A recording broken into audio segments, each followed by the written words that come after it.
You do not have to be good.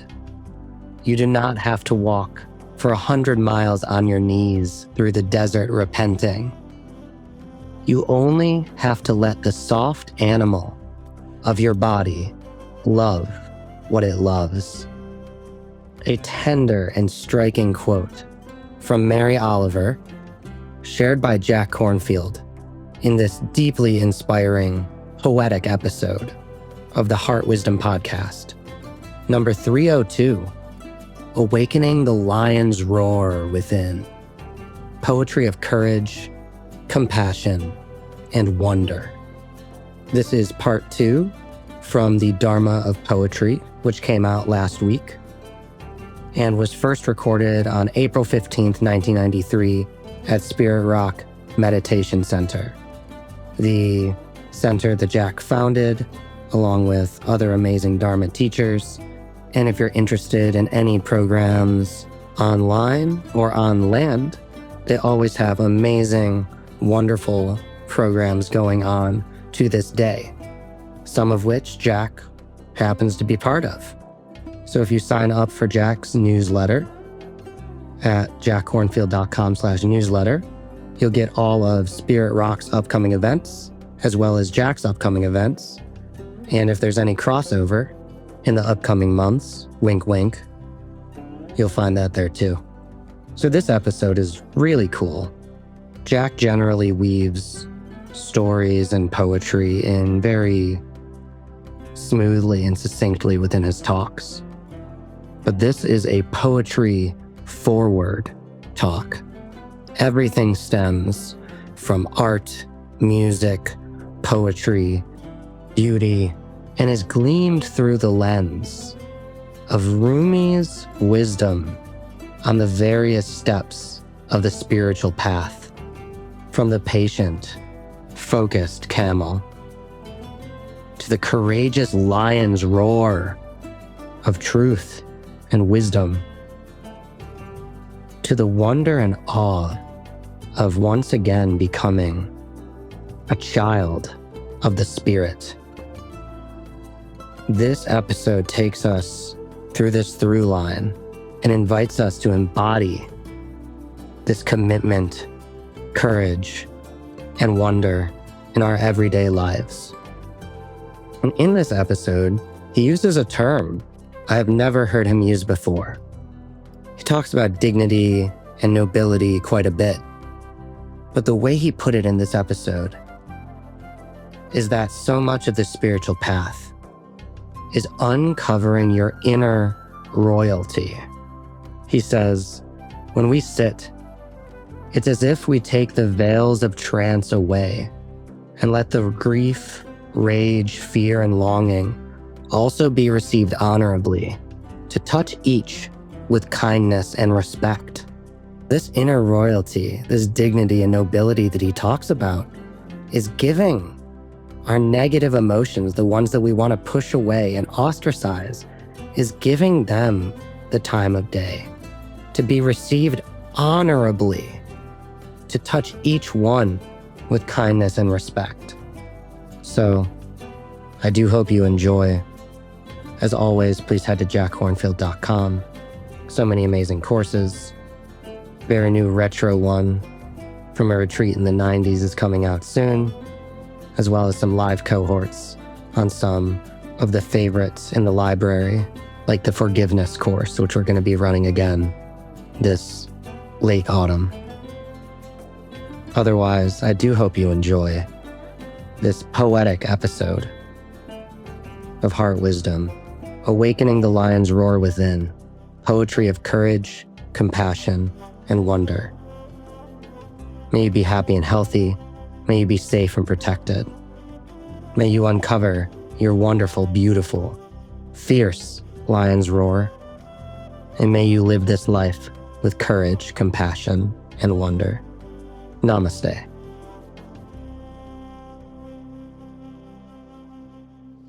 Spiritual practice in the most fundamental way is humbling, or Chogyam Trungpa Rinpoche put it another way, to meditate generally involves one insult after another, inwardly, right? And some part of it is a kind of healing, because we sit and the wounds of our body or the wounds of our soul, they show themselves. The grief that we carry, the things that we've longed for and never been able to touch, the sorrows of the world around us. And to become still and deep and open, we have to be willing to receive these with a kind and respectful attention. Emily Dickinson, there is a pain so utter, it swallows substance up and covers it in trance. And when we sit, it's as if we take the veils of trance away and let the grief or the rage or the fear or the longing, whatever it is, also be received honorably. To touch each with kindness or respect. Gabriela Mistral, Chilean poet. A woman is singing in the valley. The shadows falling blot her out, but her song spreads over the fields. Her deathless heart, alive with grief, gathers all the silent voices into her voice, sharp now, yet very sweet. Does she sing for the husband who looks at her silently, or a child whom her song caresses, or her own heart, helpless like a babe at nightfall? Night grows maternal before this song that goes to meet it. The stars, with a sweetness that is human, are beginning to come out. The sky full of stars becomes human and understands the sorrows of this world. Her song, pure as water filled with light, cleanses the plain and rinses the mean airs of the day in which we hate. And from the throat of this woman who keeps on singing, the day rises again, nobly evaporating toward the beauty of the stars.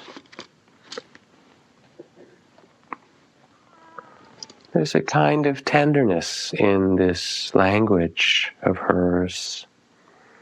Like Mary Oliver, who says in her poem, "You do not have to be good. You do not have to walk for 100 miles on your knees through the desert repenting. You only have to let the soft animal of your body love what it loves. Tell me about despair, yours, and I will tell you mine." So this is the quality of tenderness and a willingness to see with the eyes of the great mother or the great father of the heart of compassion. And there's a kind of devotion in it that goes into what's difficult and the dark with a kind of blind trust.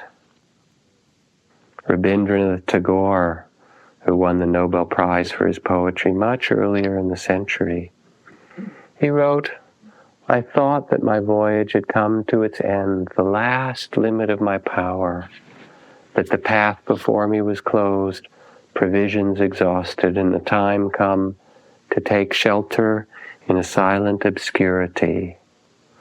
But I find thy will knows no end in me, and when old words die out on the tongue, new melodies break forth from the heart, and where the old tracks are lost, new country is revealed again in its wonders."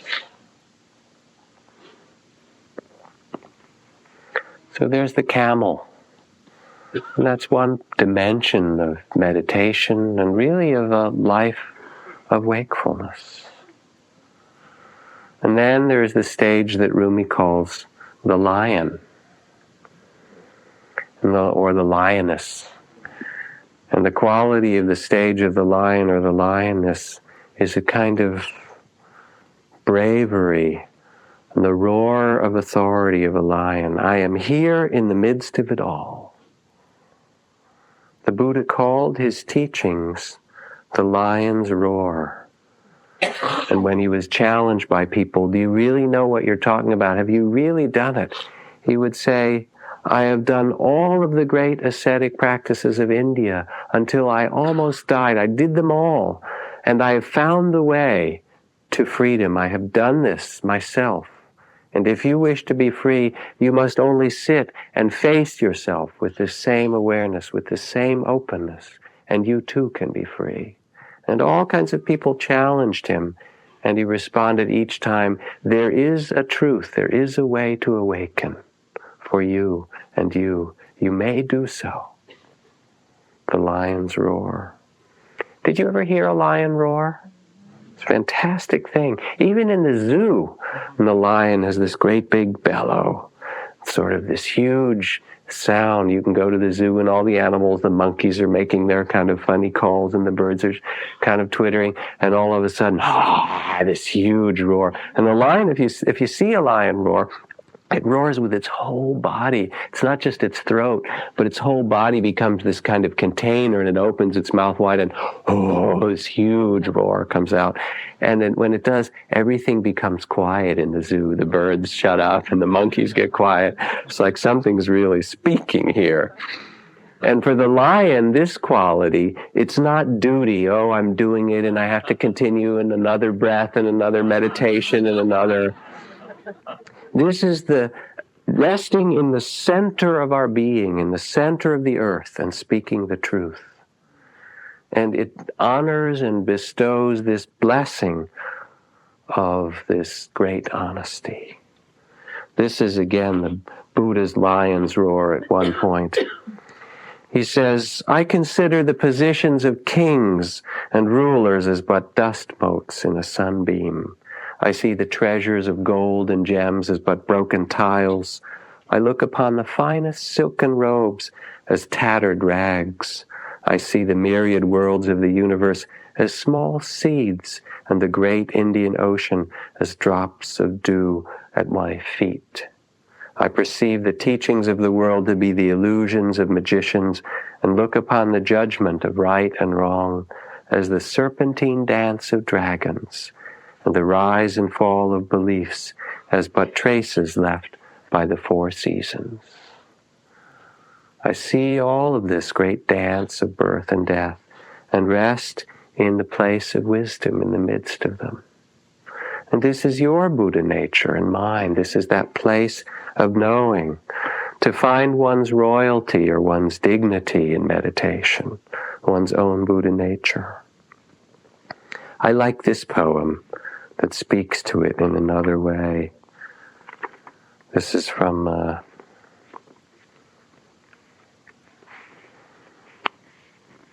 William Stafford, a story that could be true. If you were exchanged in the cradle and your real mother died without ever telling the story, then no one knows your name. And somewhere in the world your father is lost and needs you, but you are far away. He can never find how true you are. And when the great wind comes and the robberies of the rain, you stand in the corner shivering. The people who go by you wonder at their calm. They miss the whisper that runs any day in your mind. Who are you really, wanderer?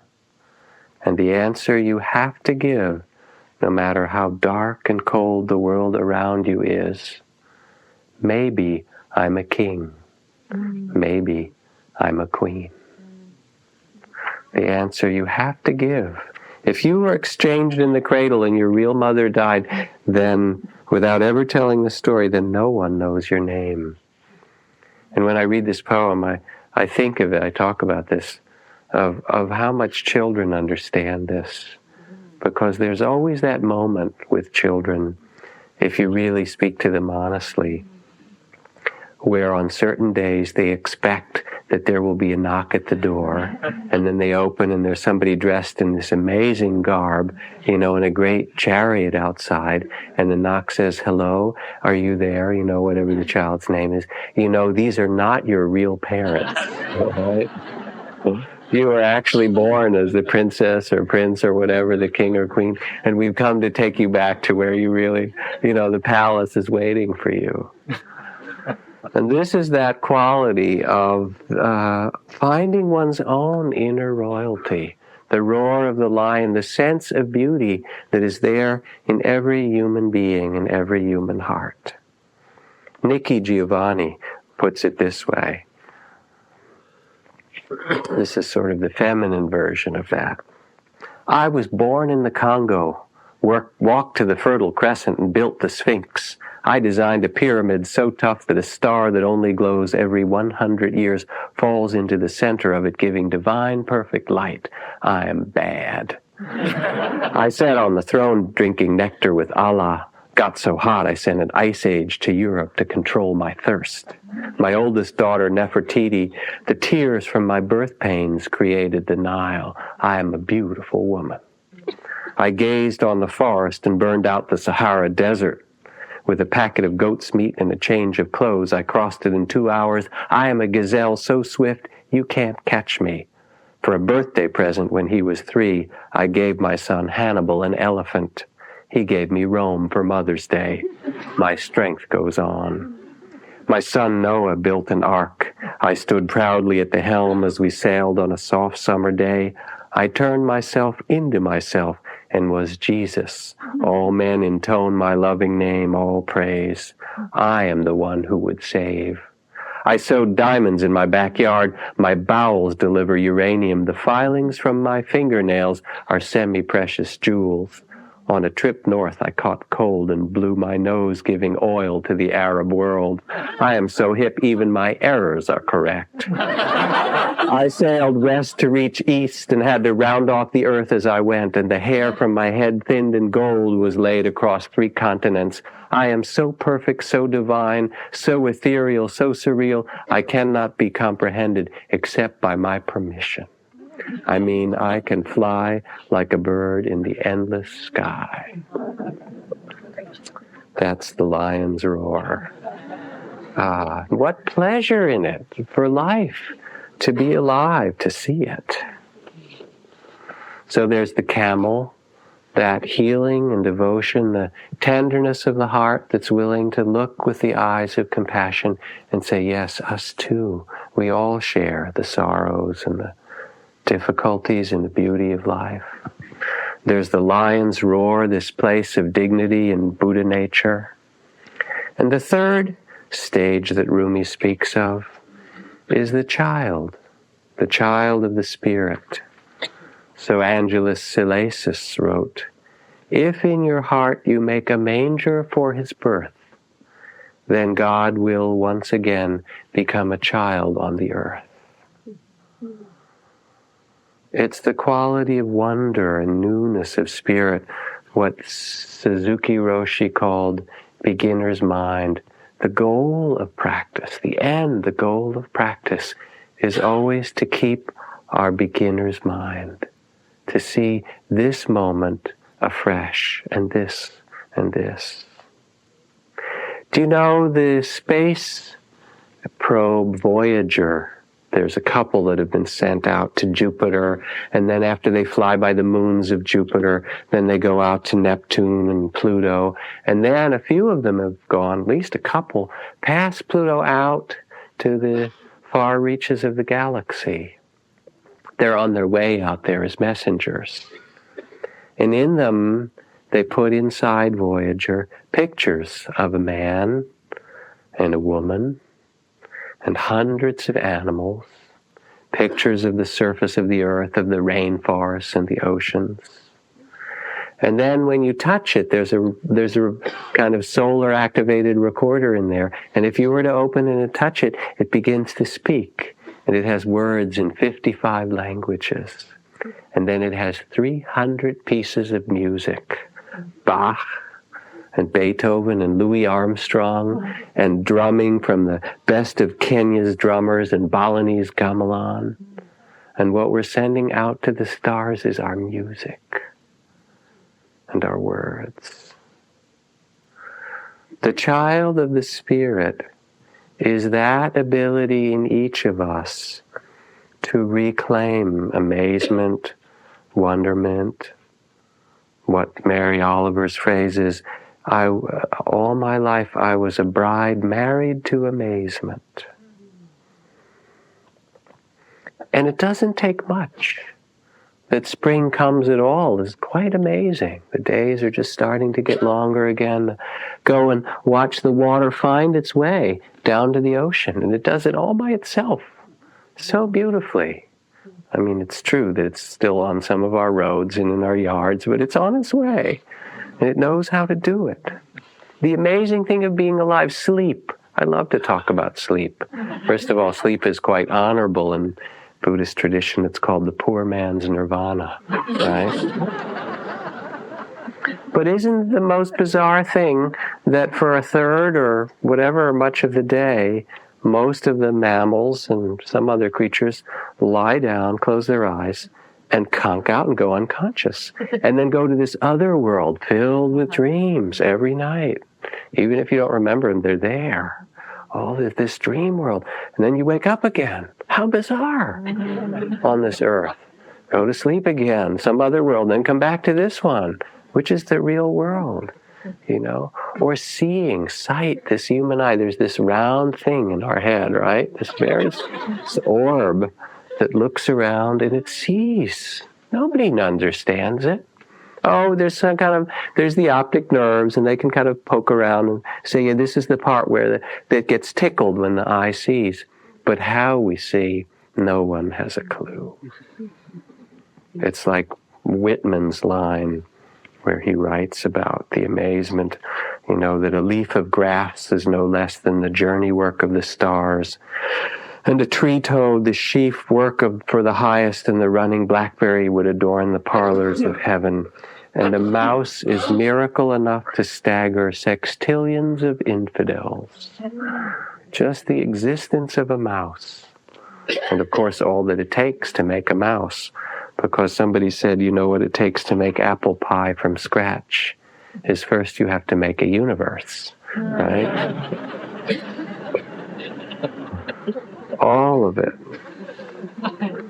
And one of my favorite times, really, in my daughter's, Caroline's, life was when she was just a toddler, and I could pick her up easily, introduce her to things, and bring her to trees and rub her hand on the bark and say, well, this is an oak tree, you know, and this is the walnut tree that we have in our yard, and those are the stars, and begin to give her the names for things. And it was so beautiful. It's like Zen Master Ryokan, in my bowl, dandelions, lilacs, and the Buddhas of the three worlds. He writes, because Ryokan spent a lot of his time with children, all his spring poems.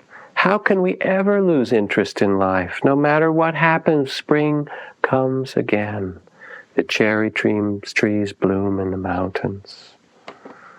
Or the children run to greet me for the first time this spring. My, how they've grown. Playing in a garden among the cherry trees, my sleeves get covered with blossoms as the flowers fall. And then playing with the village children this warm, misty spring day, no one wants it to end. He goes on. Tonight the plum trees reflect the silver moon. Both are in full bloom. Entranced, I did not return home till evening. Once again, the children and I are fighting a battle using spring grasses. Hi, thank you. Now advancing, now retreating, each time with more refinement. Twilight, everyone has returned home.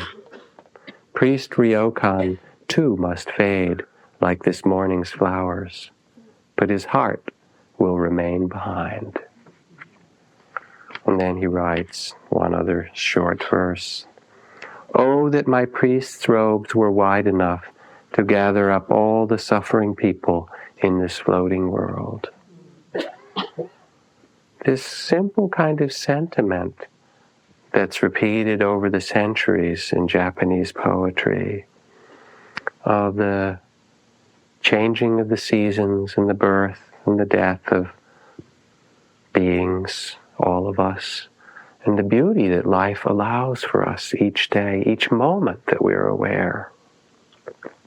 The toddlers and the preschoolers, you know, that walk around like little drunken sailors and so forth, they're the ones that know this child of the spirit the best.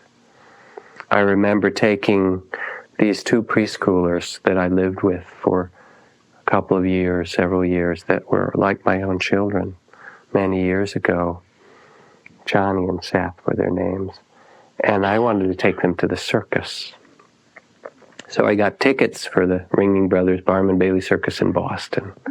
And we went. It was springtime, and there were all the great, acts of high wire and people doing great balancing and trampoline and tumbling and stuff like that. And they were little. They were only, I think, 3 and 4 years old, and they could kind of watch it. But you know how 3 and 4 years olds are? They're not so interested in things far away. Things close up are more interesting. So they kind of won. There was tigers and, all those kinds of things. And then they brought out the elephants.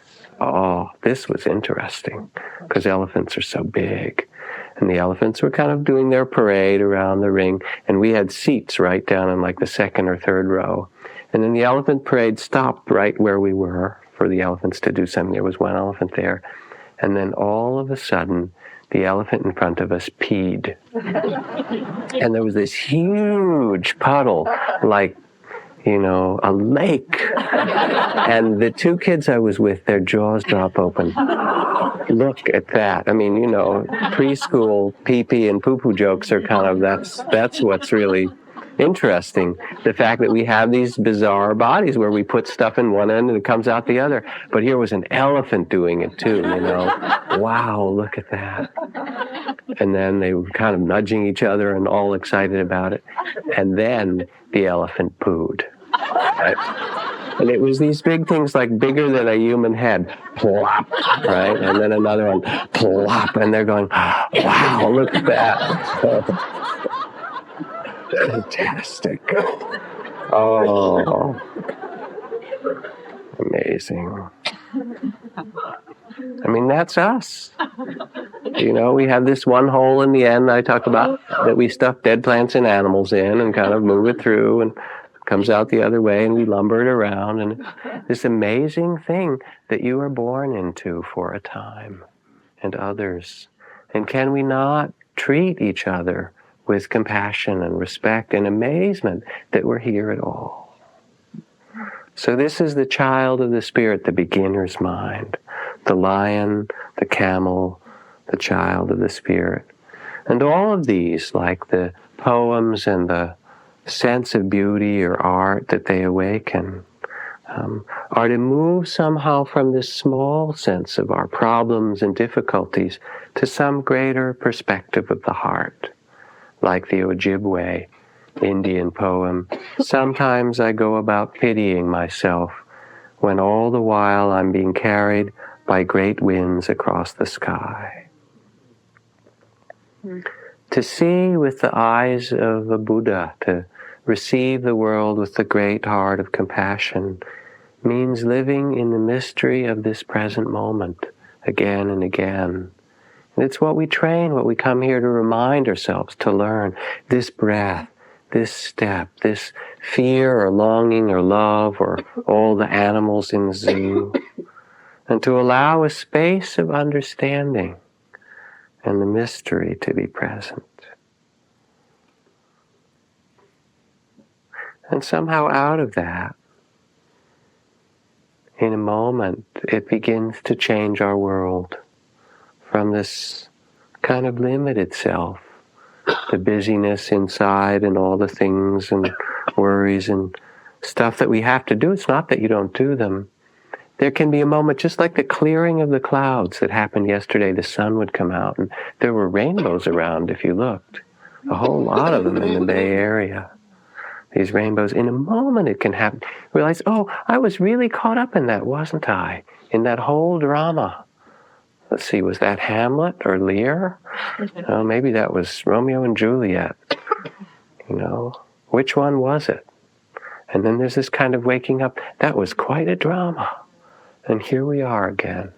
This moment, this breath, this person in front of us, this sky, this new rainfall.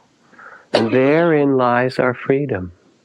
In a moment, the freedom of the heart, the awakening that the Buddha spoke of, the dignity, the possibility not only to bear all things, but to see the freedom and to meet all things with compassion, to see the beauty of life is there in a moment. And I end with one more poem that was given to me by a woman who lived for a long time in San Anselmo named Lynn Park.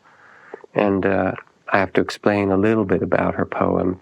She was sick. She was in a wheelchair, and the disease that she had is called brittle bone disease, which meant even as a child, as she would try to learn to walk, when she would fall, she would break a bone.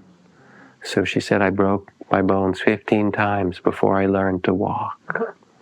And this is her poem. She talks about the transformation of the heart and the world.